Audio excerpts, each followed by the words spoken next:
Salut, je suis Luc Agbetoho, je suis juriste de droit privé, je suis consultant formateur et coach professionnel en développement personnel et leadership. Je suis aussi chef d'entreprise et enseignant dans les universités privées du Togo. Je suis dans l'entrevue. Aujourd'hui, nous allons recevoir celui qu'on appelle le coach des coachs. Celui qui a su motiver toute une superficie de plus de 56 600 km². Et celui qui a su aider beaucoup de jeunes aujourd'hui à se retrouver, à s'orienter, à travailler sur leur dynamisme, sur leur passion, sur leur talent. Je recevais aujourd'hui M. Luc Agbetoho. Ce que je sais, c'est que je ne sais rien, tandis que d'autres croient savoir ce qu'ils ne savent pas. Ce que je sais, c'est que je ne sais rien. Mais ça ne veut pas dire qu'il ne sait rien. Ça voudrait dire que ce qu'il sait, la somme de ce qu'il sait, comparé à ce qu'il doit savoir, il n'y a pas match. Tandis que d'autres croient savoir ce qu'ils ne savent pas. Donc, si vous pensez que vous ne savez pas, cela va vous pousser à l'humilité et à la recherche de l'information. Dès que vous dites que je suis bon, je suis trop bon, alors vous commencez à être limité dans la connaissance et dans la croissance. Voilà. Donc, c'est pour ça que lorsque vous grandissez en compétences, en visibilité, en notoriété, vous devez travailler votre humilité. Parce que ça monte très vite à la tête. C'est impressionnant parce que je retiens en fait que les jeunes étudiants néglige la vie associative. Et moi, j'ai longtemps négligé la vie associative. Il a fallu que c'est à partir peut-être de mes 25 ans que j'ai commencé à réaliser le fruit que tu peux avoir en sortant, en fait, de quelques années de vie associative, comment ça peut t'aider à diriger une entreprise dans le futur. Bien sûr. Et au début, je ne réalisais pas, en fait, tout ça. Je pensais que c'était juste qu'une perte de temps, etc. Mais c'est une véritable machine à créer des leaders de demain. Bien sûr, bien sûr. Moi, toute ma vie, en grande partie, a été forgée par la vie associative. Et à l'occurrence, en grande partie par l'AESEC, la plus grande association des étudiants au monde, que je salue au passage. D'accord. Parce que j'ai été moulé par l'association. J'ai fait le droit, mais aujourd'hui, je suis consultant formateur. C'est vrai que j'enseigne le droit dans certaines universités privées, mais la grande partie du métier que je fais aujourd'hui, c'est au sein de l'association. J'ai appris à former au sein de l'association.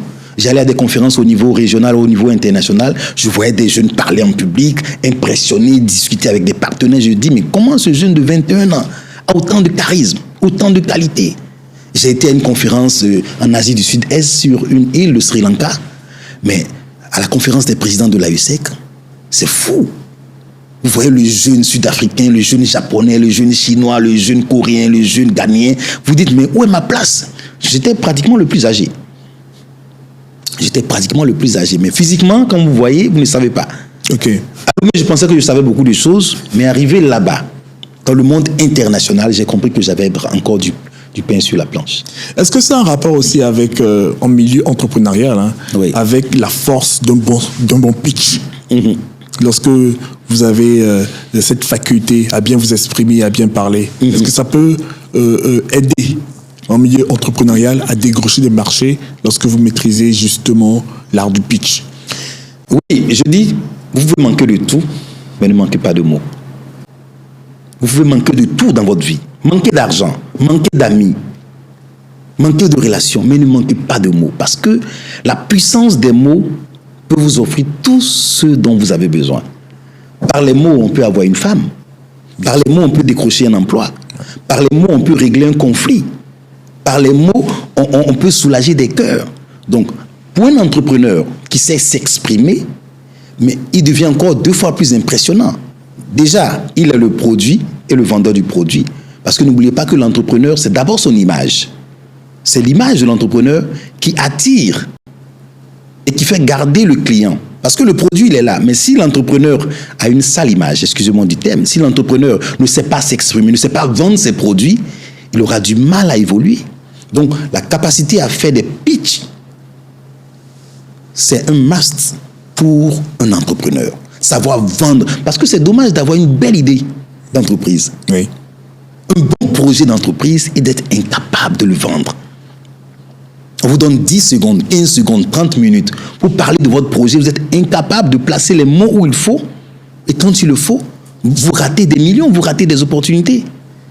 Il y a même des jeunes qui ne sont pas entrepreneurs, juste à travers des pitchs, ils ont eu des opportunités d'emploi, ou d'autres des propositions pour être partenaires dans une entreprise où ils allaient être les mieux placés pour présenter le produit. Donc, savoir parler en public, c'est une dimension transversale à tous les domaines. Que ce soit un entrepreneur, que ce soit un pasteur. Regardez comment le pasteur parle. Quand le pasteur parle, le fidèle sort son argent sans s'en rendre compte. C'est arrivé à la maison qu'il se rend compte qu'il vient de donner son dernier billet de 10 000 francs. Parce que savoir s'exprimer, c'est très important. Et moi, je l'ai appris. J'ai appris à m'exprimer dans la vie associative. Voilà pourquoi je voudrais inviter tous les jeunes qui ne font que faire des études. C'est une erreur très grave.